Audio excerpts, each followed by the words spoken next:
foi-lhe dada uma boca que proferia arrogâncias e blasfêmias, e autoridade para agir, quanto tempo?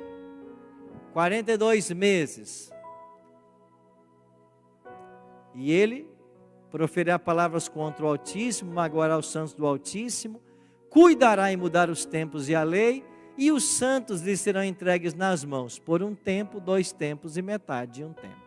Então, 42 meses e um tempo, 2 tempos e metade de um tempo, que são 3 tempos e meio, é a mesma coisa. Já em Apocalipse, a mulher iria fugir para o deserto, onde Deus iria sustentá-la por 1260 dias. Assim você tem 3 expressões para um mesmo período profético. 3 tempos e meio, que são 3 anos e meio, que dá 42 meses, ou 42 meses, ou 1260 dias. Essas 3 expressões falam de um mesmo período na história. Que período? 538 a 1798. Em 533, há um decreto do imperador Justiniano, imperador de Roma Oriental, colocando o Papa como cabeça de todas as igrejas. 5 anos depois, é expulsa de Roma a última tribo ariana, e o papado estabelece o seu poder. De acordo com a profecia, ele dominaria por 1260 anos. Quer dizer que em fevereiro de 1798, o Papa deveria perder a sua autoridade. E como isso aconteceu? Aconteceu quando Napoleão Bonaparte mandou os seus generais, Berthier e Servani, prender o Papa de então, o Papa Pio VI. E o Papa foi preso no dia 15 de fevereiro de 1798. Exatamente 1260 anos depois da expulsão da última tribo ariana que impedia o papado de estabelecer a sua hegemonia em todo o mundo. E o que fez o papado nesses 12 séculos, até que o Papa fosse preso por ordem de Napoleão Bonaparte? Ele fez o que ele bem quis.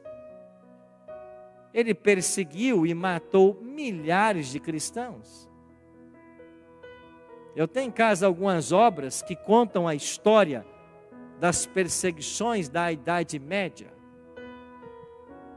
Tem uma obra de Jesse Liman que diz que nesta Idade Média, ou nesses 12 séculos, pereceram mais de 150 milhões de cristãos. Isso é quase que uma população do Brasil. Há um outro autor, John Fox, que escreveu um livro chamado O Livro dos Mártires. E ele conta a história dessas atrocidades cometidas pelo sistema papal ao longo desses 12 séculos. Eu sou testemunha de alguns desses eventos históricos. Eu fui à Alemanha, e na Alemanha eu fui visitar a cidade de Constança. Se você um dia for à Alemanha, não deixe de visitar a cidade de Constança. Ali está o lago de Constança, e na frente do lago você vai encontrar esta imagem. Essa imagem é de uma prostituta que existia na Alemanha no século XV. E ela tem em uma de suas mãos o imperador Sigismundo, e na outra mão ela tem o Papa.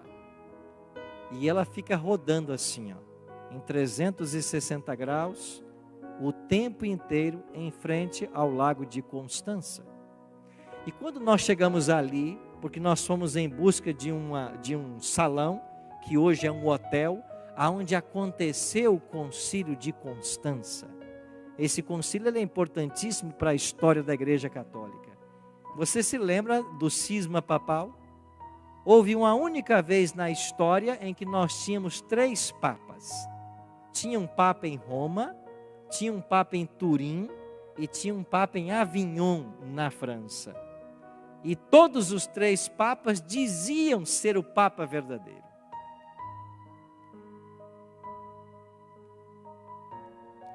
E ao mesmo tempo que o Papa dizia ser o verdadeiro Papa, ele amaldiçoava os outros dois. Ele blasfemava dos outros dois. Martinho Lutero, quando se referiu a esse episódio, ele escreveu com muita ironia. Essa foi a única vez que o Papa falou a verdade, quando disse que o outro era o anticristo. Lutero não era brincadeira, né?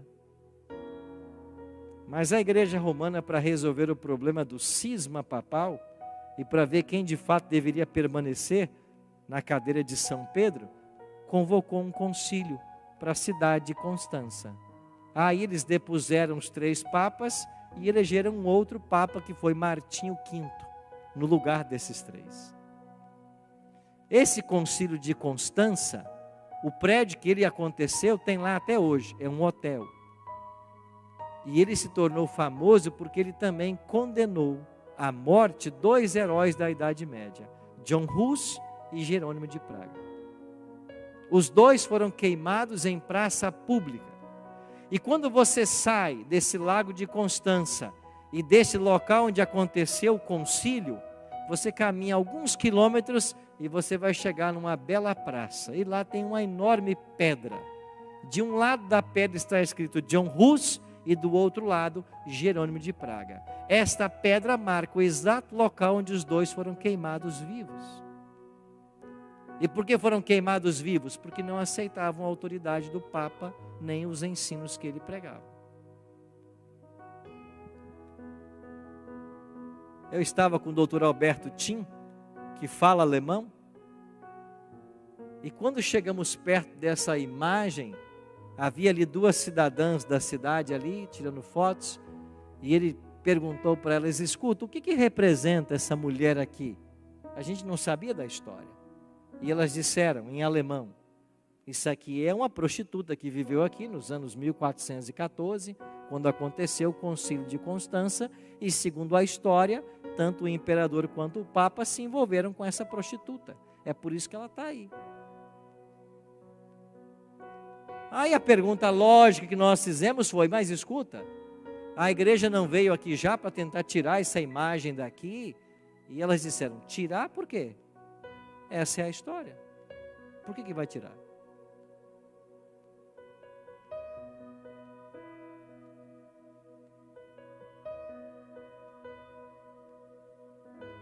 Esses mesmos condenaram milhares de pessoas à morte. Na Alemanha, na República Tcheca, na França. Eu não coloquei fotos aqui, mas eu fui visitar no norte da Itália e sul da França a casa dos valdenses. E lá eu fui conhecer uma caverna onde morreram num único dia 150 valdenses. Ellen G. White declara de que vários valdenses guardavam o sábado. E como eles não podiam adorar livres do império, eles tinham que adorar escondidos. E eles encontraram lá nos vales e nos Alpes do sul da França, uma caverna onde você entra com muita dificuldade e lá dentro você tem um salão enorme. E um dia eles estavam ali louvando a Deus. E os aliados do Papa descobriram essa caverna. Eu entrei na caverna. Você tem que rastejar para entrar na caverna. O que fizeram os aliados do Papa? Eles taparam a entrada, um pequeno orifício por onde eles entravam. Eles taparam com pedras e numa abertura superior da caverna, eles lançaram tochas e queimaram vivos os 150 valdenses. No século XII, a Igreja Romana instituiu o Tribunal do Santo Ofício, a Santa Inquisição. E quem quer que eles declarassem herege, deveria ser morto e todas as suas propriedades confiscadas.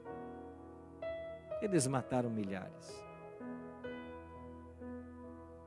Pastor, isso é verdade? Claro que é. se não fosse verdade, o Papa Francisco, quando assumiu o seu pontificado, não teria ido celebrar uma missa em Turim e numa igreja valdense, pedindo perdão aos valdenses pelas atrocidades que a igreja fez com eles ao longo da Idade Média. Isso foi noticiado no mundo inteiro. O Papa Francisco numa igreja valdense em Turim, pedindo perdão pelos valdenses que foram mortos. O que dizer do massacre de São Bartolomeu na França? Onde milhares de pessoas da fina flor da nação foram arrancadas de suas casas e exterminadas. Num prazo de 3 meses, 90.000 pessoas perderam a vida.